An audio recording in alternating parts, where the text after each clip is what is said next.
Hello, everyone. We are getting ready to start with our live panel for today, February 19th, and we're doing some sound testing. We'll see. What questions do I have today? Let's see. Daniela, what's your favorite color? Blue. Blue. Luciana, what's your favorite animal? My dog. And March, what's your favorite food? Traditional South African food, milk tart. Okay. And Mariana, what's your favorite movie? Dirty Dancing. Okay, awesome. So let us know in the chat if you were able to hear all of us. That means we are ready and we'll be right back to start with this live panel today. Don't go anywhere. We'll see you soon.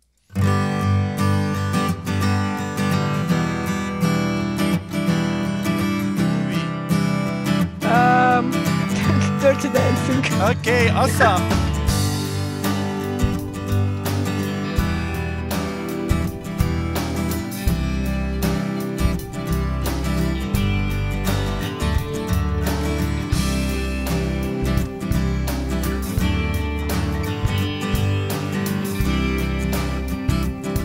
And we are ready to start our live panel today. Today is Monday, February 19th. So everyone who is part of the Language Learning Summit, welcome back. We have another lively live panel. Hopefully a live panel is lively. Otherwise the title would not fit. But I will just remind everyone that also today, Monday the 19th at 5:30 p.m. Central Standard Time, we have a networking gathering, just an informal place to talk with other participants. And of course, keep watching for the schedule for more live sessions. We have live sessions on Friday and Saturday. Friday 23rd at 9 a.m. Central Standard Time, Spanish, session in Spanish, and Saturday 24 also at 9 a.m. Central Standard Time at another live panel in Spanish. And we just added, at the request of the Europeans who said, Paulina, all the gatherings, the network gatherings are too late. So we just added one for Wednesday. And because I just added it, I don't remember I don't remember what time it is. But we just added, it's at noon. It's at 12 p.m. noon for France, Italy, Spain, Central European time. So please look for that in the networking session page of the Language Learning Summit and sign up. I'm getting up very early for you, so I hope to see you there. But it's another opportunity for people to get together and meet other participants and just share what we're learning and other ideas. So that said, I'll leave you with your panelists and enjoy, and I'll see you after the panel.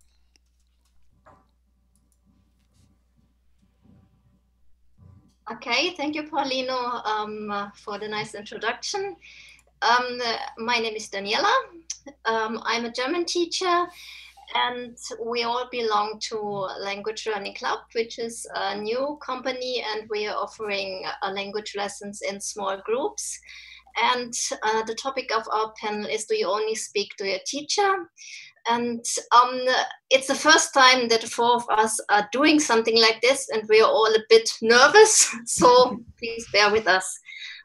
We would like to start by introducing ourselves. As I said, I'm a German teacher. I've been teaching German online for about 6 years. And I'm also a language learner. I speak English, Spanish, and Portuguese quite well, and also some Czech and Hungarian, some French, and I'm currently learning Swedish.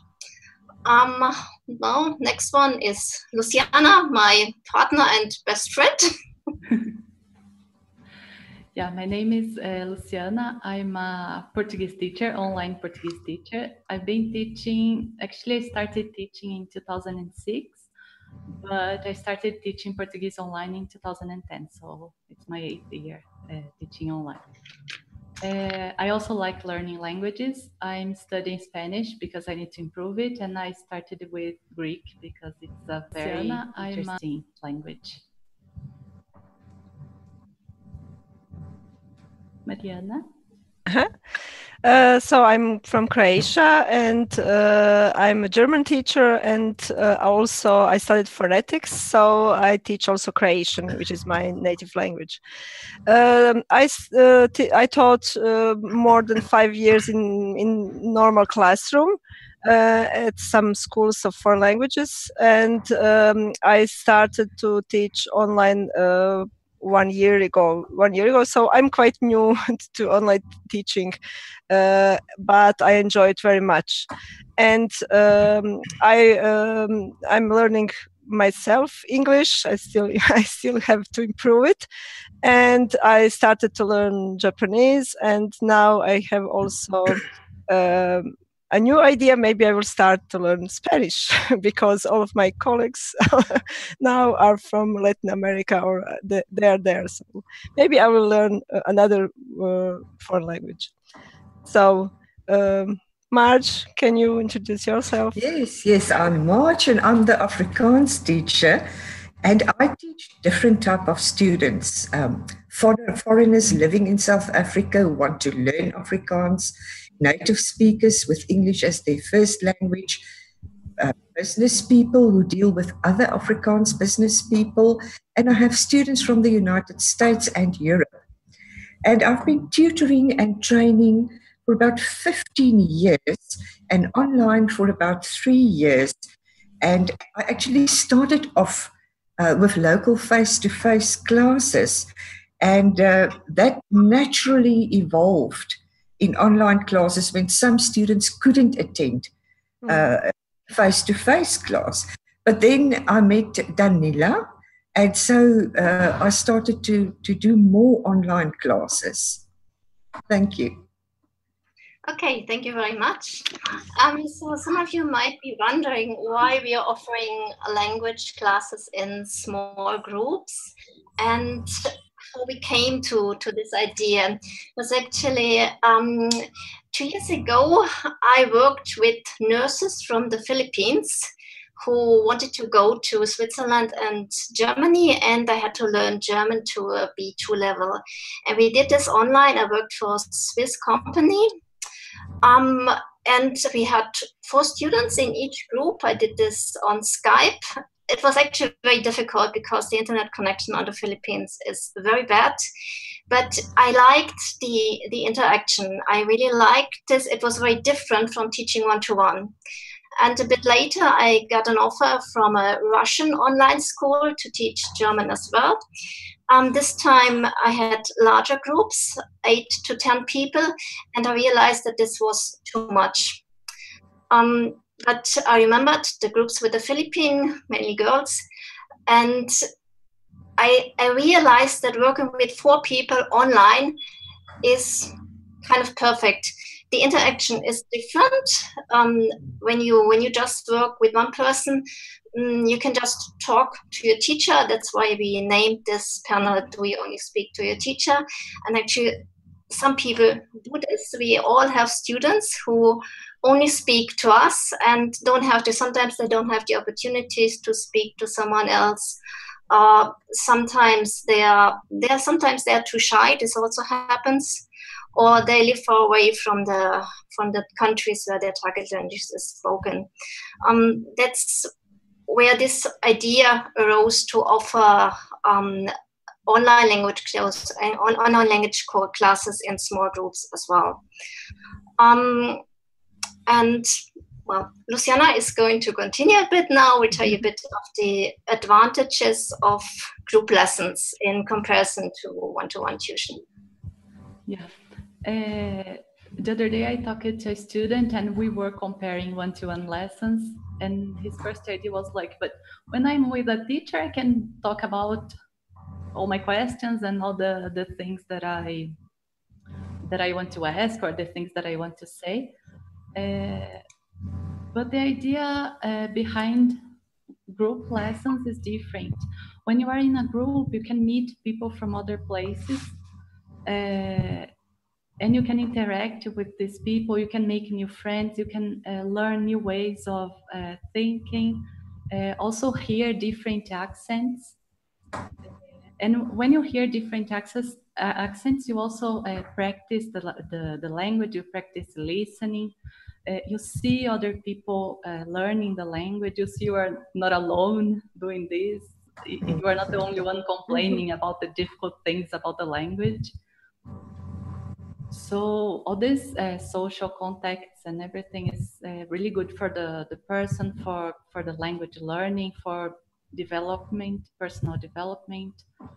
Yeah, and also it's closer to real life, because if the student travel to the country where the language is spoken, the student's not going to talk to a teacher, but it's going to talk to many people. So the experience is different. It's closer to real life.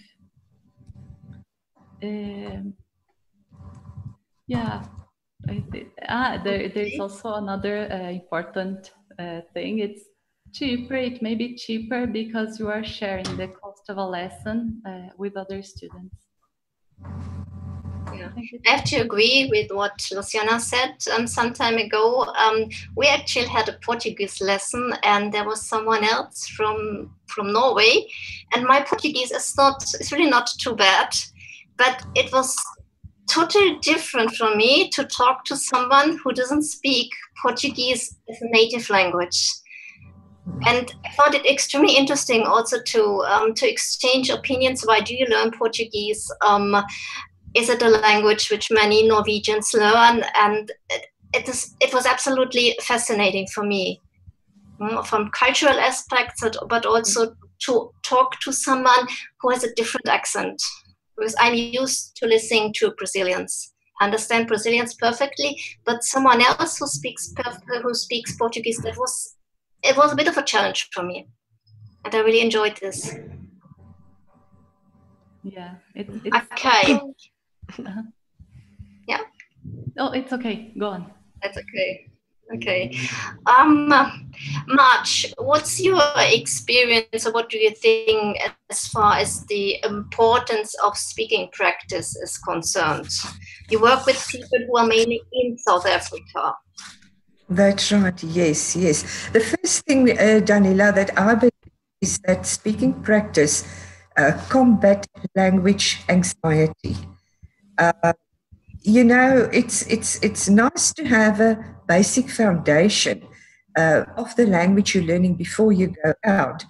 But I believe if you try to speak as soon as you start learning, it can help. Simple words, you know, like hello, goodbye, thank you, words like that.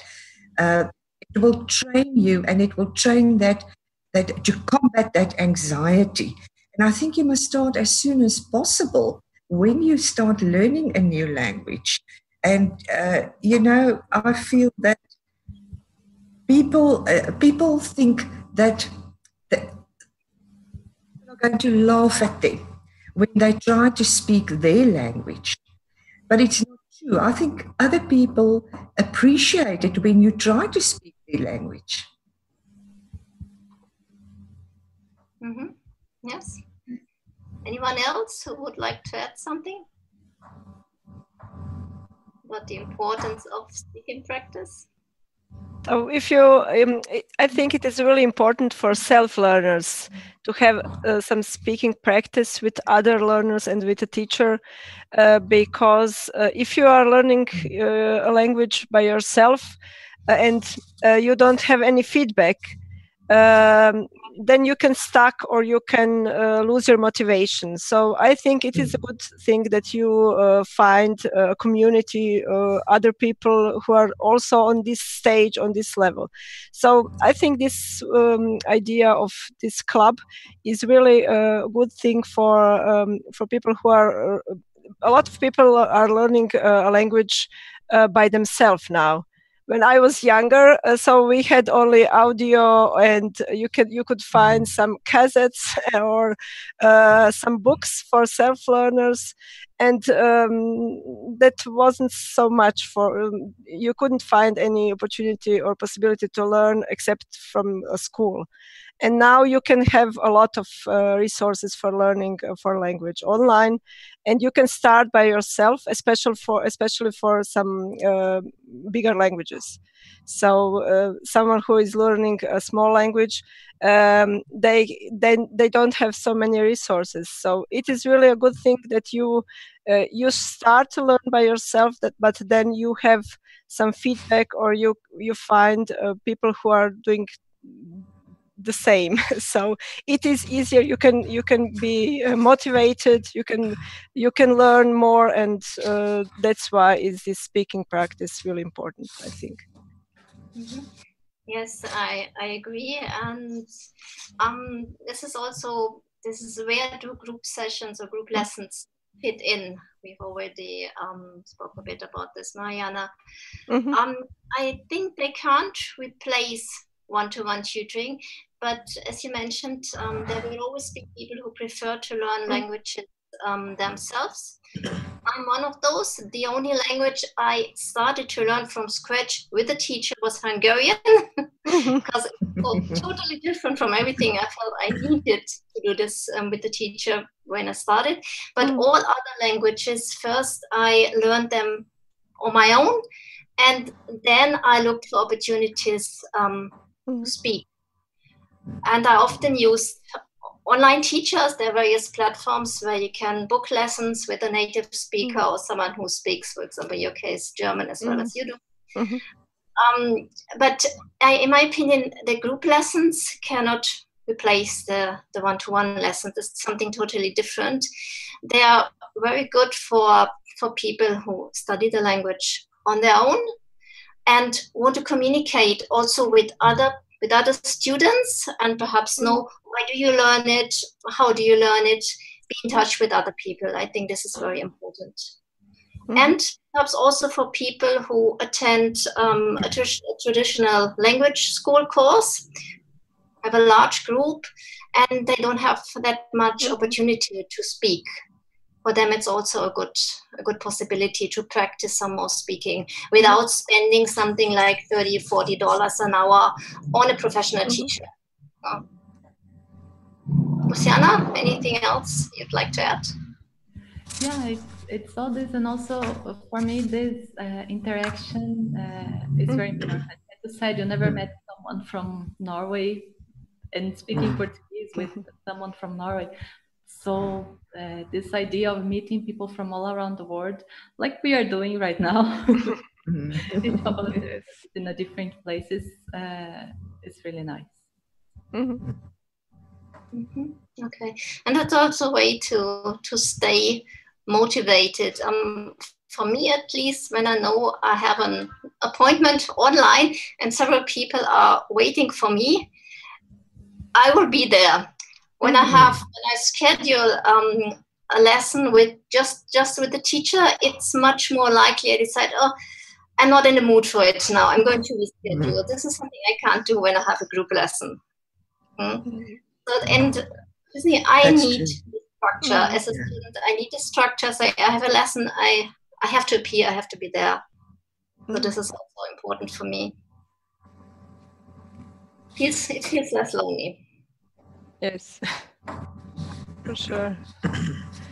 Okay, Daniela, I would like to share with you that we have a few people in the chat talking to us. So this is great to have this interaction. They're very interested in the topic. Julio says, I have always taught one-on-one, but I would love to learn how to manage small groups online. And I'm not sure if you're going to talk about this, but Norbert has asked more of a technical question. How do you get students to sign up? Is there a software to manage the booking system? And how do you handle the time zones differences? And there are a few more comments that I'll share with you a little later, but I don't know if you would like to respond to some of those comments or questions. Okay, the first question, this comes from a teacher, doesn't it? How to handle groups. This is something Luciana and I are the only ones who have experience teaching online, teaching groups online. And we're actually just developing a small course for teachers who are interested in teaching groups online.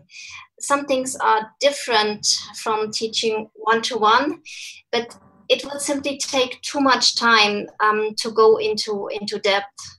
So you're welcome to follow us on our website, which is languagelearningclub.com, and we hope to launch this program for teachers in perhaps April, May. So will be something very short, just the differences between one-to-one and groups and what you have to take into account.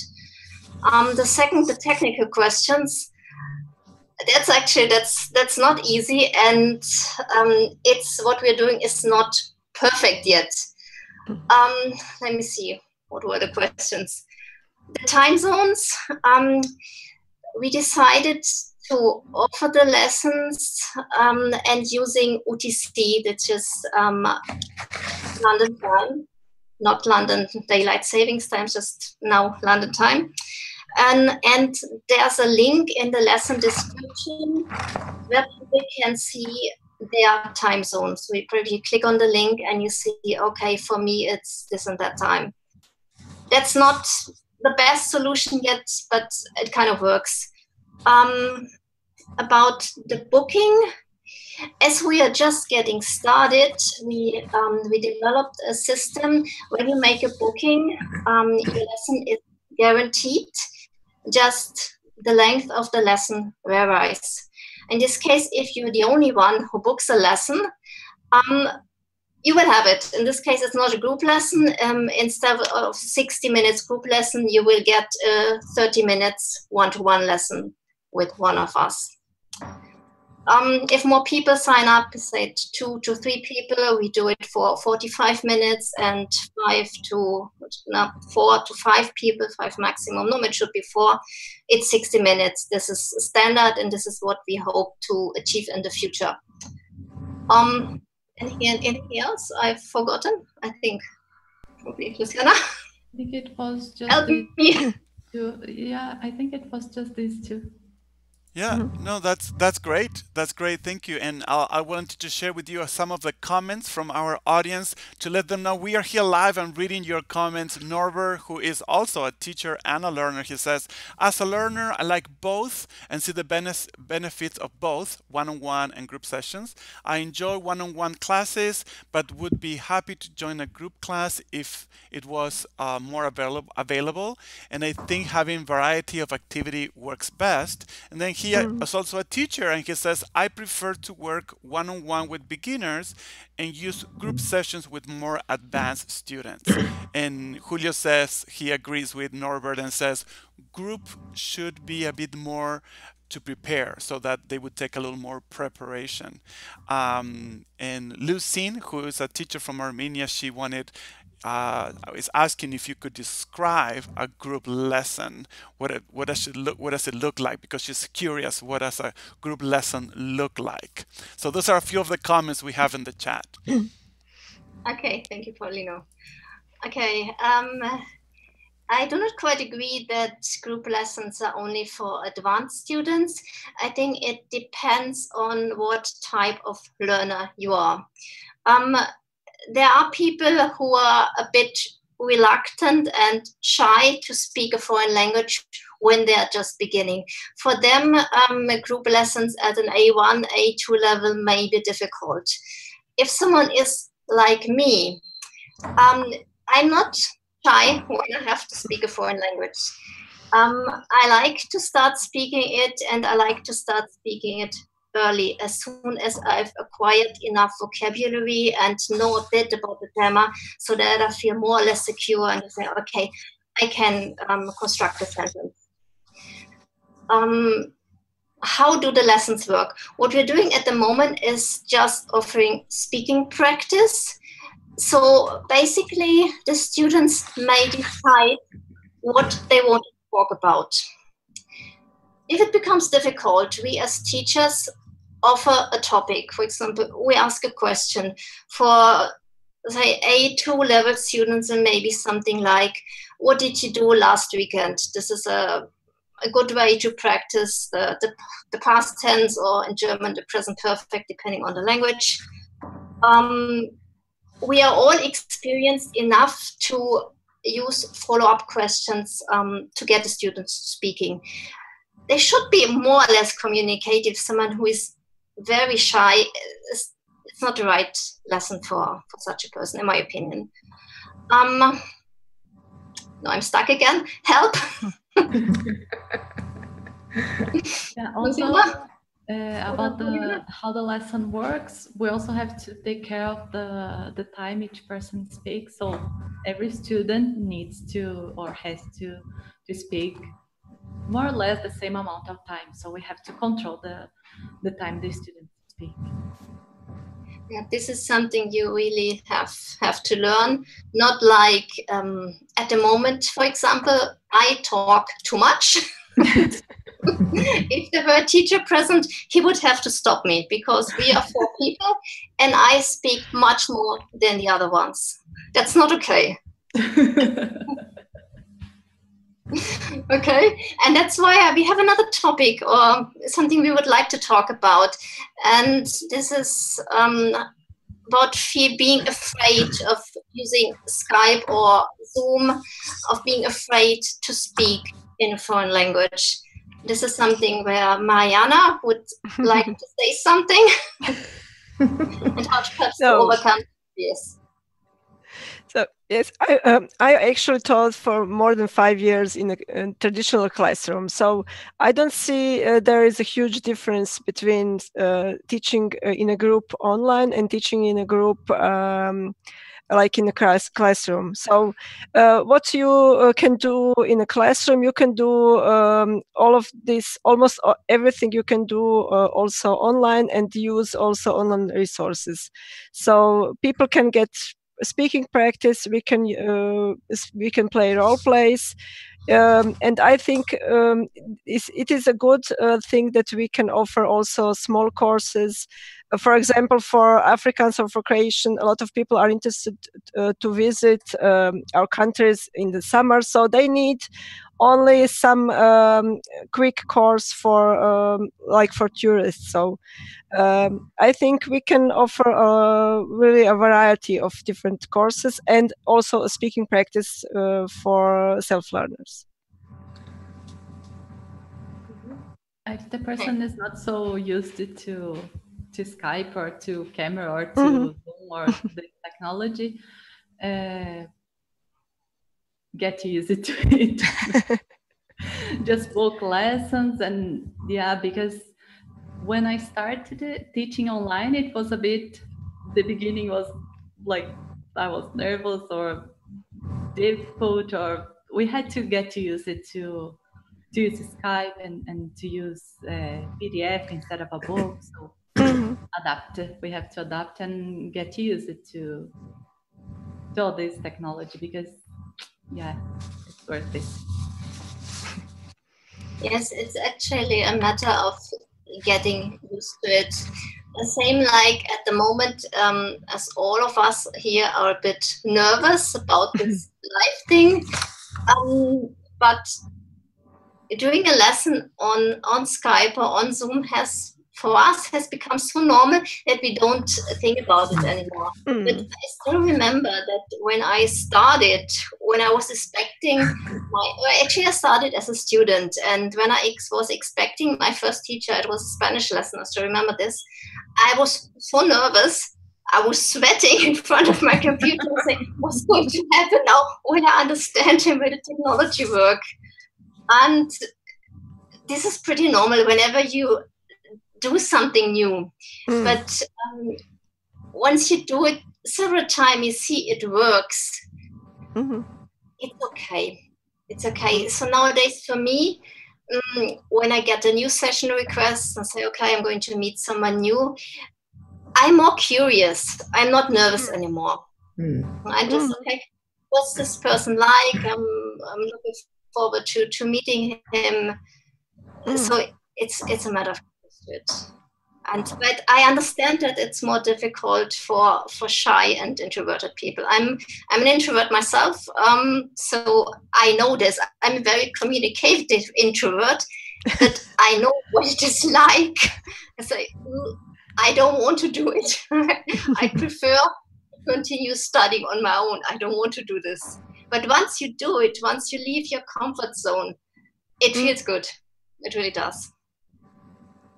Yes, and I would like to add that if you are not for a new teacher, for a new online teacher, it is a good thing that you start to learn a language online, so you can skip in the foot of the learner, so you can see how the learner feels first, so you can see how other teachers also work, but also the feeling of a learner. If I'm going to understand, or I'm afraid that the teacher is going to be not so clear, or what is going to be with Skype or with Zoom or other techniques. So this is a camera, I don't like cameras. So it is a good thing to try it, and if you are a learner, you should try. A group lesson, it will be better for you maybe to try, if you are shy, to try a group lesson first, because you will not be alone. Because a teacher is someone, it is always, I teach also a one-to-one, and I think as a student myself, okay, a learner is not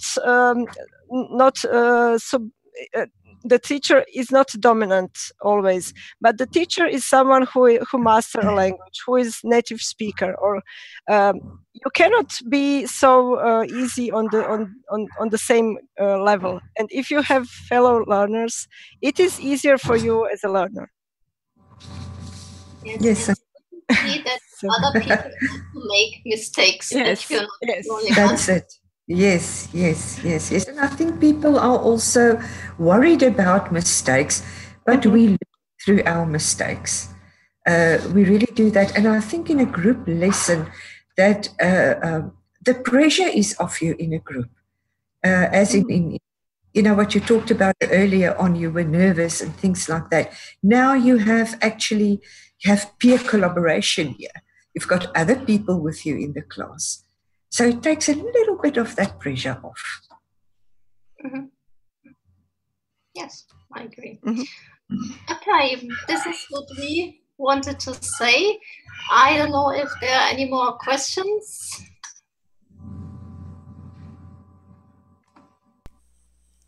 I don't see any more questions right now, but if anyone has any questions in the future, could you please repeat where they can find you and get in touch with you to learn more about what you're doing as a learner, or to learn more about what you're doing as a teacher? Where can they find you? Okay, thank you, Paulino. Okay, you can find our website at languagelearningclub.com. And also, when you look on Facebook, we have a page and we have several groups. Just search for Language Learning Club on Facebook. And there are groups for, at the moment, German, Portuguese, Spanish, Croatian, Afrikaans, French, Italian, and Japanese. It's always the groups are called Language Learning Club, Portuguese learners, Croatian learners, Japanese learners, etc. That's where you can find us. Great. And we do have a question from Julio Palma. He says, how do you keep group lessons alive? And can you give some specific examples of the dynamics of a group lesson? Okay, as I already mentioned before, we keep group lessons alive mainly by asking questions. It always depends on the participants. Lessons where you just moderate as a teacher, where you don't have to interfere a lot because the people are very communicative and you just have to take care that everyone gets the same speaking time. But there are also lessons where people are a bit reluctant or beginners, and you have to ask more questions and or even explain some grammar, do some simple grammar exercises I already mentioned before with the practicing the present perfect or the past tense. This is something you can also do in a speaking practice lesson. There are several ways of playing kind of games. It depends. It depends on the level and on the type of participants that we have in the groups.